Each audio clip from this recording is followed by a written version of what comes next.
Shabbat Shalom, everybody. This is Rabbi Shmuel, Rabbi Stephen, with you with this week's 10-minute Torah, Parashat Toldot 5784. It's really hard for me to stop talking about Israel. I've kind of wrestled with the idea, and I've gotten a little bit of feedback that, maybe some of my sermons, maybe we need to mix it up a little bit, talk about something other than what's going on. But, a lot of people are really feeling it. We had a discussion in our last Torah study, and usually we just talk about the Parsha, bring in different commentators, talk a little bit about the Kabbalah implication of that particular portion of the Torah. We spent a good amount of time with people venting, talking about their feelings. One person even made the comment, this must be similar to what Jews in Germany during the 30s and the 40s during the Holocaust felt, that feeling of constant danger. So it's real hard not to address it, especially what's going on. It's become a worldwide issue. You have people that are supporting, terrorists. That's what they're doing. They say they're supporting, the civilian population of Gaza, the Palestinians. And, we all do. We really do. But it's hard to eliminate the memory, the feeling about all of our brothers and sisters that were needlessly, slaughtered in Israel unprovoked. It's tough. But at the end of the day, we all want peace. We all want to see a region that works with each other. And I'm going to use that to segue into this week's portion, Toldot, generations. So we now have the proverbial torch being passed down from Abraham to his son Isaac. And in our triennial portion, and a little bit before it, we have Isaac and Rebekah going to Gerar in Philistia and dealing with Abimelech and Phicol the way Abraham and Sarah did. Now, in the meantime, Rebekah has had two children. They are fraternal twins, Jacob, of course, and Esau. Kind of came out in reverse order. Esau is technically the firstborn, and he is entitled to the birthright. And we know the story that Esau was a hunter. He comes in from the hunt, he's famished. I guess he wasn't all that successful in his hunt if he's famished, right? And Jacob is making a pot of lentil stew. And part of the Midrash commentary is that Abraham had just died, and it was the meal of consolation. Esau, of course, is complaining he's going to die if he doesn't have his stew. Jacob sees an opportunity, says, "Sell me your birthright." And Esau says famously, "What good is a birthright going to do when I'm dead of starvation?" So he eats, and thus, as the Torah says, Esau spurned his birthright. Okay, so we now have Isaac and Rebekah again going to Gerar, and they're there because there's a famine in the land. And it's interesting because this episode does not mention their sons.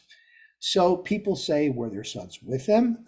Or is the Torah jumping around? Some people feel that it does, that the Torah is not necessarily in chronological order, but it's rather in an order of events that show you how this thing called Judaism unfolds and has evolved to become what it is, a whole system of worshiping the one true God.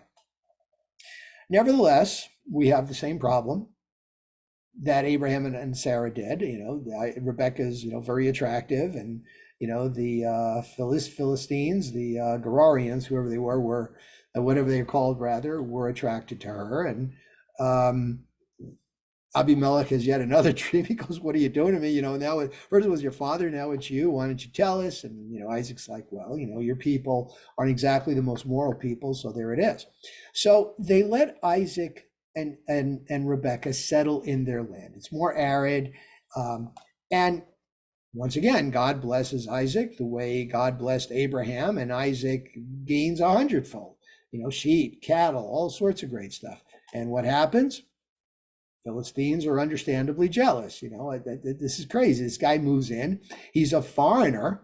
We've tried to delay his success by stopping up the wells, and yet here he is rich. That's absurd. And one of the comments that Rabbi Hertz, Dr. Rabbi Hertz, who edited, the Hertz's Unsino Chumash, mentions is that, this is an all too familiar tale in history. Jews, once we left our land, after the Romans defeated us, and many Jews, not everybody, there is records that say that there were Jews that stayed in Judea, or as it was now called, Palestine. Yes, the Romans conquered Judea and renamed it Palestine, which is the Roman word for Philistine or Philistia. They really wanted to dig the knife in and really own in the point that, hey, we won, we conquered you, and now you got to deal with it. So many Jews left that land, and we wandered in Europe, parts of Asia, the Middle East. But we go to a place, we establish a synagogue, and we work hard, and we're successful. Does God bless us? Sure. Does God bless us because we work hard? Yes, we do that. Jews are overrepresented in a lot of the professions, doctors, lawyers, Hollywood, all sorts of stuff, because we work hard. That's who we are.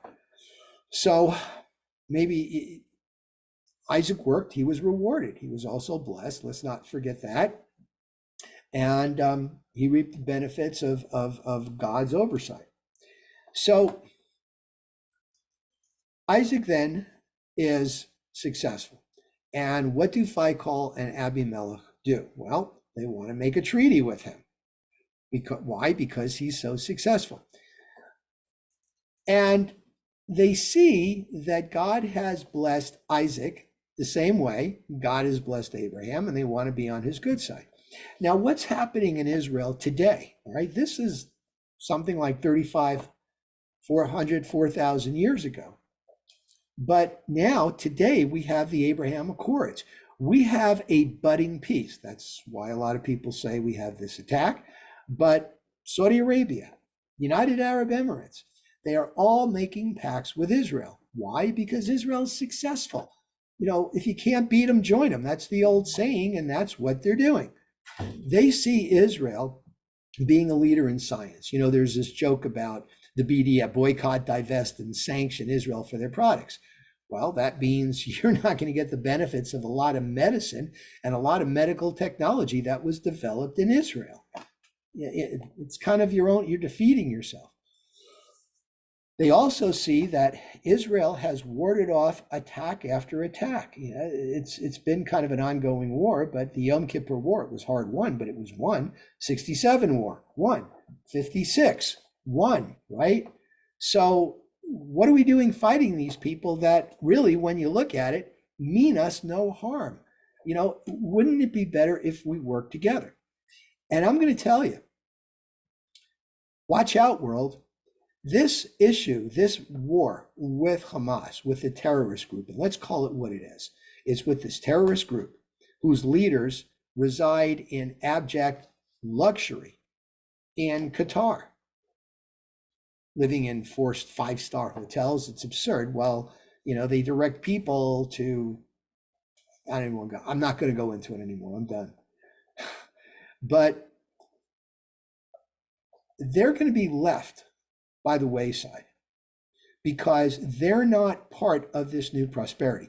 But you know what? Watch out, world, because when this is over and there is peace reestablished in that region with Israel's know-how and technology, with the Arabs' resources, I truly believe this is going to be the major force toward the end of the 21st century. You're going to see an economic powerhouse come out of that region, and it may make the world jealous, just like it's making these Philistines jealous. So let's kind of hope that is. Okay, so we have a new month coming up, the month of Kislev, and we know what that means. That means 3 weeks into the month we're going to have Hanukkah. We are having every month we're going to have a different in-person Hebrew school. And let's see how the rest of it goes. We're working on getting all of you more involved in what we do. We are always, of course, listening to you and what you might want. For example, a lot of you I know are very attracted to Kabbalah. I've made it my business as your rabbi to do some reading about it, and I probably know enough to be real dangerous, but working on including a lot of Kabbalah, or as much as I can, into my sermons and my Devar Torahs and our Torah sessions. So, okay, let's end it there. And thank you always for listening. Thank you for coming onto my website. Let me know if you have any questions or comments or requests, and we will talk to you soon. Look forward to seeing you in services.